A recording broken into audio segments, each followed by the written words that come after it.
근데 이제 여기서 뜻은 아니고, 이건 간단하게 다룰 건데, 인체 내 실제 대사는 이게 이렇게 간단하지가 않아요. 아까는 우리가 지금 이제 예를 들어서 포도당만 봤었죠? 포도당만 가지고 봤었는데, 실제로 이제 이 ATP를 만드는 대사에 쓰이는 건 대표적으로 포도당, 지방산, 아미노산 이런 것들이 있는데 다 쓰입니다. 다. 이런 걸 이제 거대 영양소라고 하죠. 에너지 ATP를 만드는 데 쓰이는 것들을 거대 영양소라고 하는데 산소가 충분하냐 부족하냐에 따라 달라지는 걸 앞에서 설명했고요. 여기서 이제 무슨 얘기를 하려고 하냐면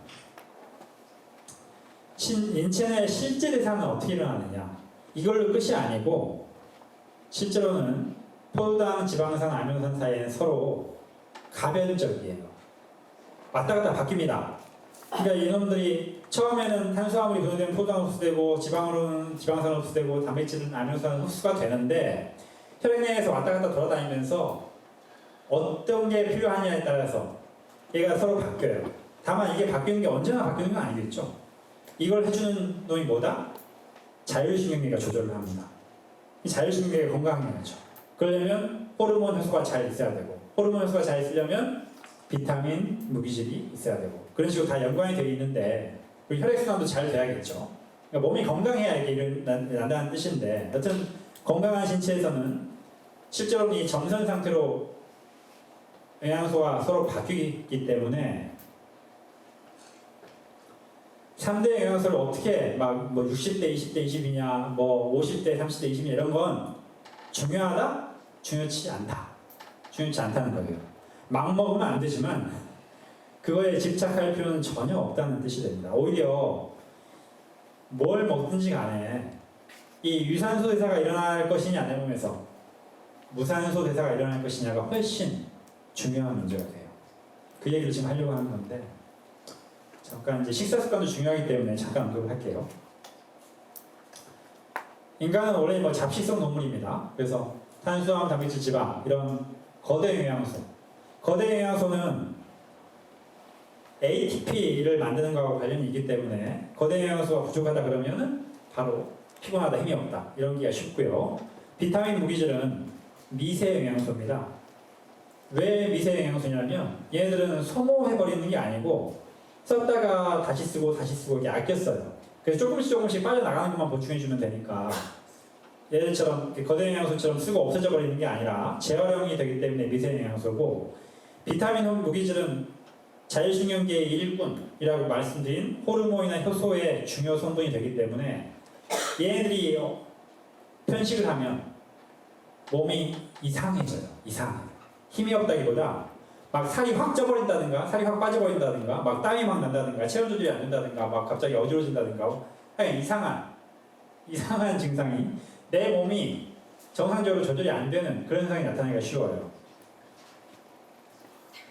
그리고 그래서 이제 거대 영양소는 무엇을 먹냐보다 이것도 중요하지만 어떻게 먹냐가 훨씬 중요하다는 거예요. ATP가 잘 만들어지게끔 먹는 거예요. 산소가 내 몸에 많이 유산소 대사가 일어나게끔 먹는 건데 현실적으로는 여러 가지 이걸 다 합쳐보면 허기감을 느끼고 먹는 걸로 요약이 될 수가 있습니다.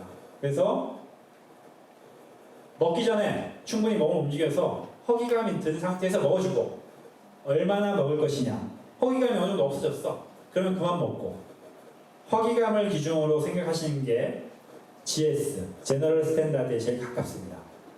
그래서 식이요법엔 정답이 없다 이런 신문기사 보신 적 있으신가 모르겠는데 이제 아시겠죠? 어떻게 먹냐는 중요한 게 아니에요. 뭘 먹어가지고 몸이 건강해지나 고민 100년을 해봤자 답이 안 나와요. 먹은 다음에 어떻게 사느냐 이게 훨씬 중요합니다. 근데 문제는 막 먹으면 안 되는 게 거대 영양소 때문에 그러는 게 아니라 이 미세 영양소 때문에 무엇을 먹냐의 문제인데 얘는 많이 먹을 필요는 없어요. 소량이라도 골고루 먹으면 됩니다. 골고루가 중요한데 이게 어려워지는 이유는 종류가 워낙 많죠. 비타민도 몇십 가지, 무기질도 몇십 가지인데 이것을 인공적으로 해결하려면 방법이 없고 자연물의 해답이 있습니다. 자연물. 이런 비타민이나 무기질은 뭐 사과에 조금, 사과 껍질에 조금, 무슨 저 시금치에 조금, 뭐 멸치에 조금 이런 식으로 조금씩 분포가 되어 있는데 대신 자연물은 아무리 못해도 한 5가지, 10가지 이상의 영양소를 함께 포함하고 있어요. 골고루. 그러니까 이거 쌀이건, 뭐 밀이건, 무슨 뭐 사과건, 뭐 멸치건, 콩이건 다 그럽니다. 다. 여러분들이 찾아보세요. 그건. 그 이제 많이 함유하는 영양소가 있고 적게 함유하는 영양소의 차이는 있지만 골고루 포함이 되어 있는데 인공물, 자연물 말고 자연물 반대물 인공물이죠. 인공물은 그게 안 돼요. 그래서 인공물의 대표가 밀가루입니다. 밀가루. 요즘 밀가루는 다 가루내 가지고 이게 보통 약물 처리해서 몸에 쉽게 흡수되는 성분만 싹 뽑아내버려요. 그 나머지를 버린 다음에 어떻게 선전하냐면 봐라, 우리 밀가루는 이렇게 몸에 잘 흡수되는 성분만 뽑아놨다라고 광고를 하거든요. 그게 독이 되는 줄 모르고 일단 일체 인공물을 먹으면 이 비타민 무기질 이게 편중이 일어나기가 쉬워요. 자기도 모르게.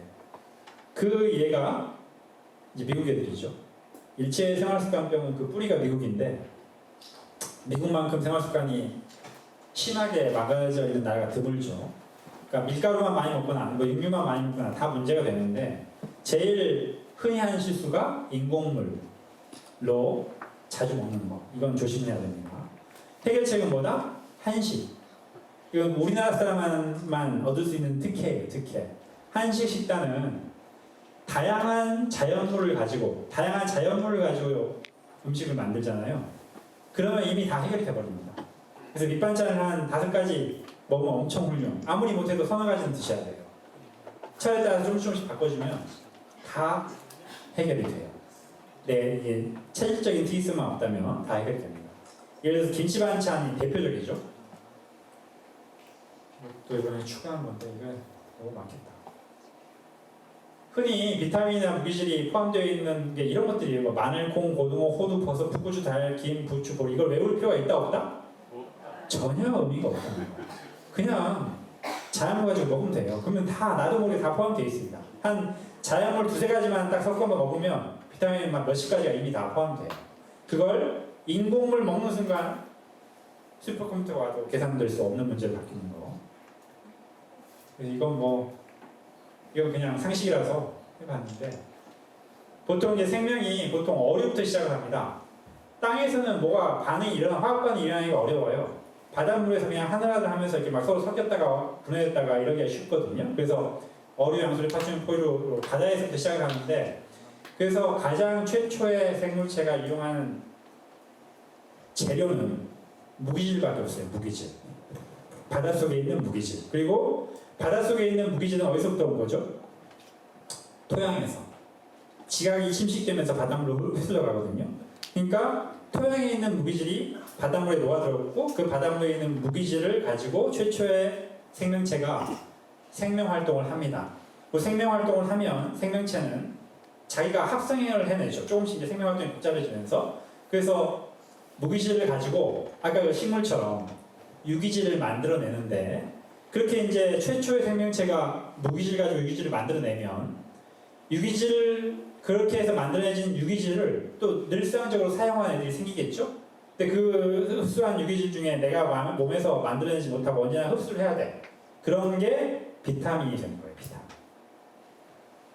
알고 보면 그놈입니다. 나누면 엄청나게 복잡해지는데 그래서 어떻게 하면 된다? 우리는 토양 먹으면 돼요.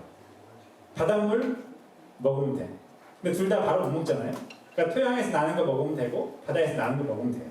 그리고 토양에서 나는 무기질을 이용해서 유기질 만들어내는 먹고 그 유기질을 재료해서 사는 초식동물 먹고 초식동물을 재료로 먹는 육식동물 먹고 하면 다 해결돼요. 엄청 쉽죠?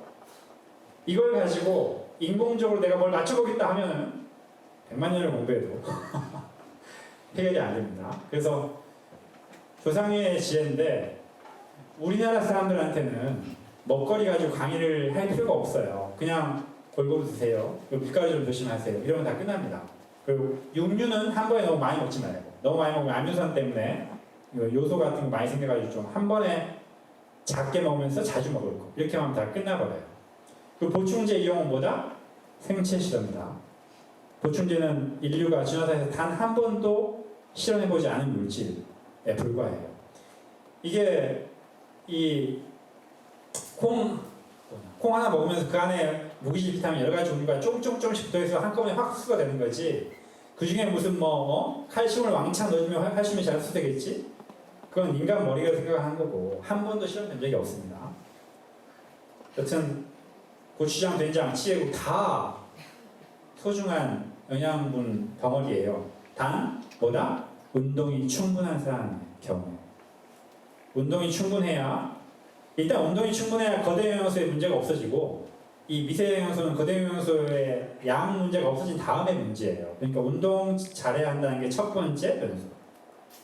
그 제1변수가 해결이 되면 다 쉬워져요. 그 1변수 해결이 안 되면 어떻게 해도 계산이 안 됩니다. 특히 제일 좋은 게 김치. 김치 하나에 들어가는 거 다 합치면 일당백입니다. 일당백. 그래서 한국 사람들은 밥 먹고 김치만 먹어도 물론 이제 가끔씩 계란에다 넣고 멸치에다 넣고 해야 되는데 그렇게만 해도 운동 잘하면 근육질의 몸이 나오는 거예요. 김치 한 조각하고 햄버거 세트 그냥 하나 다 합친 거 해봤자 김치 한 조각이 훨씬 더 우수하다는 거.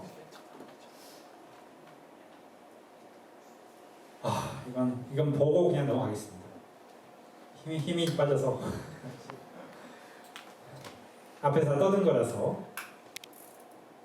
그 보충제나 건기식은 사실 이제 이 한의사중 분들 중에도 의견이 많아요. 좋아하는 분도 있고 경계하는 분도 있고 하는데 저는 특별한 이유가 없는 이상 이용할 필요가 없다 주의예요. 옛날에는 이 영양분 부족이 대부분이었고 영양분 편중이나 이런 쪽이 대부분이라서 한약에도 이런 건강 영양 약재들이 많이 들어가고 건기식도 의미가 있는 경우가 많았는데 지금은 일단 영양분 과잉이 훨씬 많아요. 그래서 당이건 탄수화물이건 단백질이건 지방이건 간에 일단 들어가면 영양분 과잉을 초래할 소지가 높고 그래서 요즘은 한약도 이제 보약 물론 이제 필요할 땐 쓰이지만 주로 몸을 더 조절해주고 기능을 개선시켜주는 용도로 쓰이는 경우가 훨씬 많죠. 비만 약 같은 것도 대표적으로 그런 경우고. 충분히 운동하면서 한식 위주로 먹으면 다 해결된다는 거. 미국 사람한테는 강의를 비싸게 받고 특강을 해줘야 됩니다. 한국 사람한테는 이러면 끝난다는 거. 자, 현실계의 인간은 매 순간 변화하는데 앞에서 DNA 특성을 알아봤죠. 그리고 밖에는 근골격계가 싸고 있고 그 안에 생리 변수로 중요한 건 혈액순환과 자율신경계다. 그리고 이것들이 다 합쳐져서 결국 대사의 효율을 결정을 한다는 게 제가 제안하고 싶은 인간 모델입니다. 그리고 몸뿐만 아니라 마음도 함께 봐줘야 한다는 거. 그리고 환경과 교감을 나누는 게 인간의 삶인데 그 중에서도 식사를 어떻게 할 것이냐, 운동을 어떻게 할 것이냐, 수면을 어떻게 할 것이냐, 그리고 마음을 어떻게 관리할 것이냐가 의해서 만성질환은 대부분 다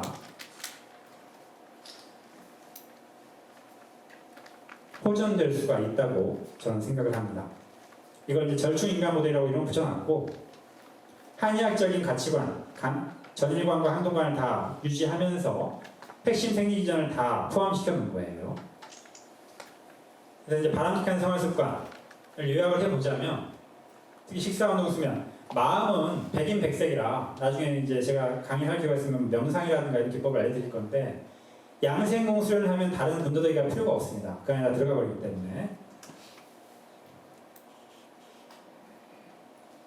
이건 간단하게 자연물이 아주 중요하고요. 한식 같은 경우 밑반찬을 잘 먹는 게 중요하고 허기감을 느끼는 걸 까먹으면 안 된다는 거. 허기감을 느끼는 식이요법이 있죠. 무슨 시간 제한 식이요법 같은 거. 이런 게 뭘 먹어라 이런 것도 훨씬 더 의미가 있어요.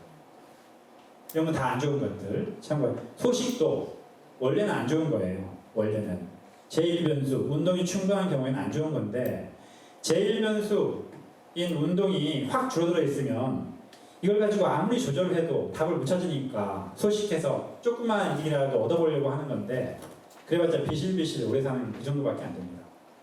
하여튼 건강한 식단의 예. 수면은 코어 타임이 제일 중요해요. 10시부터 2시 또는 크게 보면 9시부터 3시를 포함해서 잘 것. 그리고 운동이 제일 어렵습니다. 이 활성산소 개념 때문에 어려워져요. 그래서 그 일본인 학자가 스포츠는 이토록 몸에 나쁘다. 과학적으로 말이 되는 내용을 써놨거든요. 그런 책이 나오는 것도 이런 이유고, 삼대습관이 가장 어려워서 제가 제일 많이 할애를 한 거고, 여튼 양생공을 권합니다. 다른 걸로는 해결이 안 돼요. 지금 여기 있는 것들 다 여러분들이 다 흔히 알고 있는 것들이죠. 크게 의학적으로 효과가 크지가 않아요. 하체는 느린 근력 운동, 상체는 유연성, 몸통은 이완 상태, 부드러운 전신 운동, 땀나고 편한 마음의 평화 동반. 엄청나게 어려운 조건들인데 동양의 조상 선배들은 양생공이라는 이름을 다 찾아놨어요. 자, 여기까지.